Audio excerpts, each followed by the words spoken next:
अन्य रेशम और सोने की दुनिया में रहती थी। उसका घर एक बहुत बड़ी हवेली थी जिसमें पूरे साल बगीचे खिले रहते थे। नौकर शांत परछाइयों की तरह घूमते थे, हर इच्छा को बोलने से पहले ही पूरा कर देते थे। वह शहर के सबसे अमीर व्यापारी की इकलौती बेटी थी। उसके चमकते ताज का एक गहना थी। लेकिन अन्य सिर्फ अमीर नहीं थी, वह खूबसूरत थी। उसकी आंखें गहरे काले तालाब जैसी थीं और उसके बाल आधी रात की नदी की तरह बहते थे। लोग उसे देखने के लिए रुक जाते थे। वे उसकी सुंदरता, उसकी शालीनता और उसके परिवार के अविश्वसनीय भाग्य के बारे में फुसफुसाते थे। उसकी जिंदगी एक परी कथा थी जो उसके महल की दीवारों के बाहर की कठोर वास्तविकताओं से पूरी तरह से सुरक्षित थी। उसका जन्म एक ऐसी कहानी थी जिसे बार बार सुनाया जाता था। उसका जन्म एक दुर्लभ रात में हुआ था, ग्रहण पूर्णिमा की नाइट। यह एक पूर्णिमा थी, लेकिन इसे पृथ्वी की छाया ने निगल लिया था। आसमान एक अजीब खून जैसे लाल रंग का हो गया था। शहर की बूढ़ी औरतें कहती थीं कि यह एक संकेत था। उनका मानना था कि ग्रहण वाले चंद्रमा के नीचे पैदा हुआ कोई भी बच्चा खास होता है। उन्हें एक खगोलीय शक्ति ने छुआ था, एक ऐसी रोशनी जो सबसे गहरे अंधेरे में भी चमकती थी।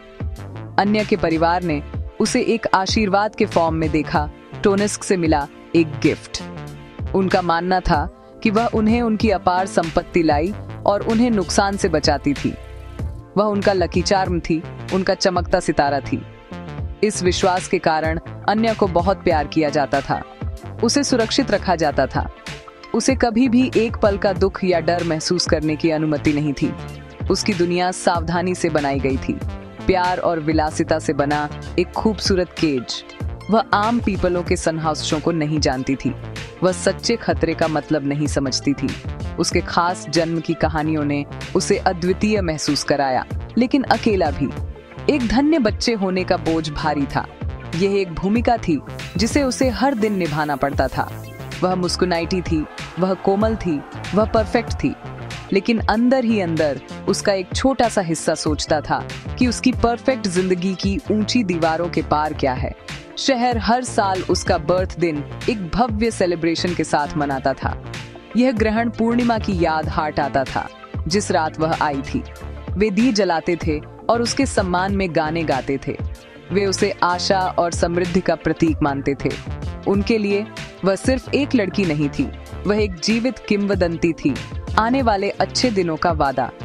अन्य अपनी हेरकनी पर खड़ी होकर नीचे भीड़ को हाथ हिलाती थी, एक ऊंची मीनार में एक अकेली प्रिंसेस।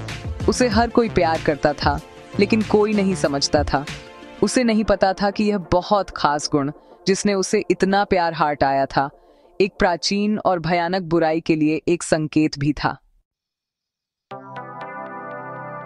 शहर से दूर एक पुराने मंदिर के भूले हुए खंडहरों में एक किंवदंती सिर्फ एक कहानी नहीं थी, यह एक भयानक सच्चाई थी। किंवदंती एक रक्त राक्षस, एक ब्लड डेमन की बात करती थी। यह प्राणी प्राचीन था, भूले हुए पापों और अनंत भूख से पैदा हुआ था। यह अंधेरे और द्वेष की चीज थी, जिसकी आंखें जलते हुए कोयले जैसी थीं। राक्षस वास्तव में जीवित नहीं था, लेकिन यह मरा भी नहीं था। यह दुनिया के बीच एक पेननाक स्थिति में मौजूद था। इसका फॉर्म धीरे धीरे क्षय हो रहा था। इसकी शक्ति हर सदी के साथ कम हो रही थी। इसे एक ही चीज की लालसा थी, सच्चा, कभी न खत्म होने वाला लाइफ। यह अमर होना चाहता था, समय के धीमे सड़ांध से बचना चाहता था। प्राचीन ग्रंथ जो टूटते हुए मंदिर के स्टोनों पर खुदे हुए थे, इस इमॉर्टलता का रहस्य रखते थे। राक्षस की एकमात्र आशा एक ग्रहण पूर्णिमा के बच्चे के रक्त में थी।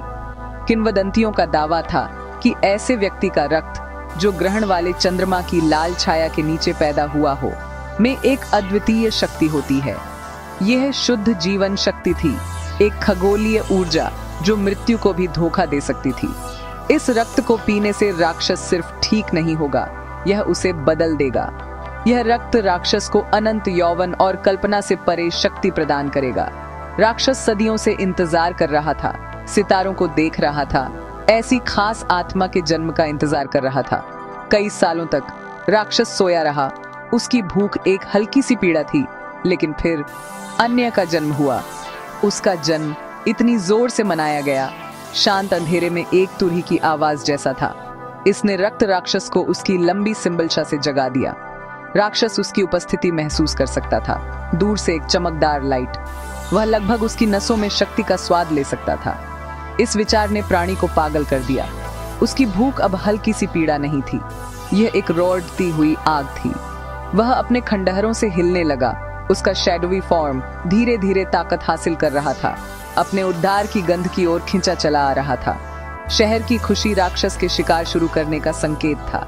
रक्त राक्षस धैर्यवान था, वह शिकार का मास्टर था। वह जानता था कि वह सिर्फ किलेबंद हवेली पर हमला नहीं कर सकता, उसे चालाक होना होगा। उसे पहले डर पैदा करना होगा। डर उसका सहयोगी था। डर लड़की के रक्षकों को कमजोर कर देगा, यह उसे अकेला कर देगा। राक्षस हिलने लगा। एक रेंगती हुई परछाई शहर की ओर बढ़ रही थी। वह रात के अंधेरे में यात्रा करता था। हवा में एक फुसफुसाहट, हवा में एक चिल। किंवदंती अब बूढ़ी औरतों द्वारा फुसफुसाई जाने वाली कहानी नहीं थी। ये एक जीवित दुःस्वप्न था और यह अन्य के लिए आ रहा था। वह शहर जिसने उसे मनाया था, वह अब उसका शिकार का मैदान बनने वाला था। परेशानी का पहला संकेत छोटा था। एक अचानक ठंडी हवा जो हवेली से गुजरी, एक साथ सभी लैंप्स बुझा। लैंप्स। नौकर कांप उठे, इसे बदलते मौसम का दोष दिया। लेकिन फिर दूसरी चीजें होने लगी। खाली गलियारों में फुसफुसाहट सुनी गई। दृष्टि के किनारे पर गहरे क्षणिक आकार देखे गए। रात में कभी कभी बगीचों से एक गहरी गटरल गुर्राहट गूंजती थी, जिससे झींगुर शांत हो जाते थे। हवेली जो कभी गर्मी और रोशनी का स्थान थी, ठंडी और दमनकारी महसूस होने लगी। भव्य घर पर डर की एक चादर बिछने लगी, एक ऐसा डर जिसका कोई नाम और कोई चेहरा नहीं था। अन्य ने यह चेंज किसी और से ज्यादा महसूस किया। वह आधी रात को उठ जाती, उसका दिल जोर से धड़कता। उसे लगता था कि उसे कोई देख रहा है। अपनी खिड़की से वह बगीचे के अंधेरे में लाल आंखों की एक जोड़ी चमकती हुई देखती, लेकिन जब वह फिर से देखती तो वे गायब हो जाती। उसकी हेरकनी के ठीक नीचे के गुलाब मुरझाने लगे। उनकी पंखुड़ियां काली हो गईं, जैसे कि जहर से छूली गई हों। उसने अपने पिता को बताने की कोशिश की, लेकिन उन्होंने उसके डर को खारिज कर दिया। उन्होंने कहा कि यह सिर्फ उसकी कल्पना थी, बहुत ज्यादा पुरानी कहानियां पढ़ने का नतीजा। उन्होंने सुरक्षा कड़ी कर दी, लेकिन डर पहले ही दीवारों के अंदर था। आतंक जल्द ही शहर में फैल गया। रात के पहरेदार गायब होने लगे। पशुधन खून से सना हुआ पाया गया, जिसके पास जमीन पर अजीब बड़े पंजे के निशान थे। पीपलों को जो कभी इतने सुरक्षित महसूस करते थे, उनमें घबराहट फैल गई। उन्होंने जल्दी अपने दरवाजे बंद करने शुरू कर दिए, अपनी खिड़कियों को बंद कर दिया। खुशी का शहर फुसफुसाहट और संदेह का शहर बन गया। रक्त राक्षस की कहानियां, जिन्हें कभी लोक कथा माना जाता था, अब कांपते टोनसों में बोली जाती थीं। उन्होंने पहाड़ी पर हवेली की ओर देखा, धन्य बच्चे का घर, और एक नया भयानक विचार उनके दिमाग में आया। क्या वह एक आशीर्वाद थी या एक कर्स जिसने यह बुराई उन पर लादी थी?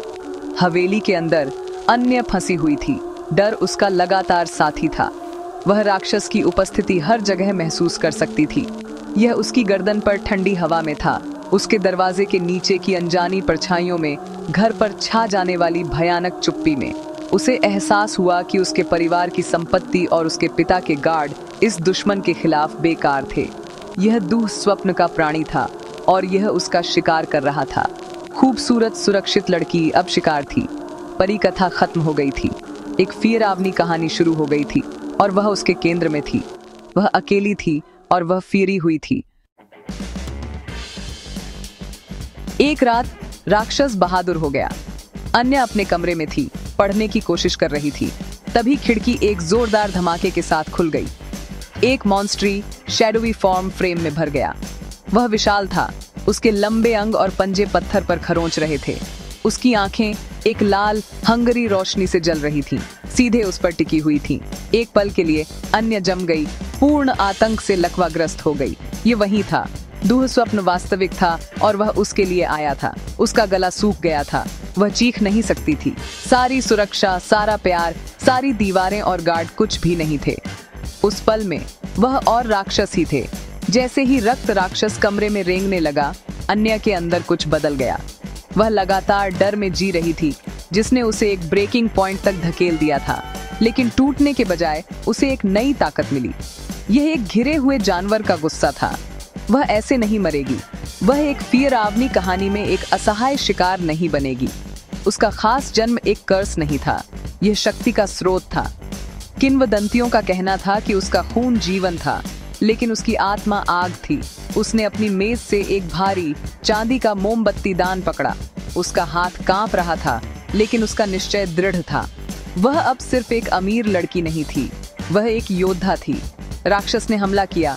उसे फियरने की उम्मीद थी, इसके बजाय अन्य स्क्रीमी, डर से नहीं बल्कि गुस्से से। उसने भारी चांदी के मोमबत्ती दान को अपनी पूरी ताकत से घुमाया, प्राणी के फैले हुए हाथ पर वार किया। राक्षस ने दर्द की एक भयानक चीख निकाली। शुद्ध चांदी, एक ऐसी धातु जो दुष्ट सोलों को नुकसान पहुंचाने के लिए जानी जाती है, ने उसके मांस को जला दिया। एक धुआंधार काला निशान छोड़ दिया।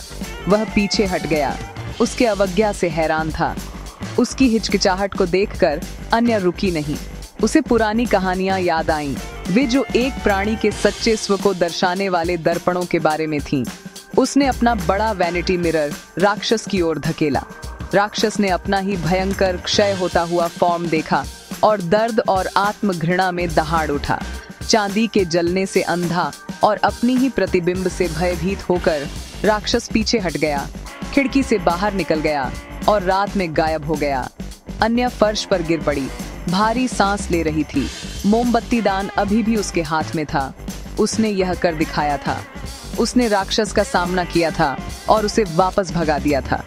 उसने उस रात एक महत्वपूर्ण सबक सीखा। सच्चा साहस डर की अनुपस्थिति नहीं है, यह इसके बावजूद कार्य करना है। बुराई पावरशाली हो सकती है, लेकिन यह अक्सर कमजोर और भयभीत पीपलों का शिकार करती है।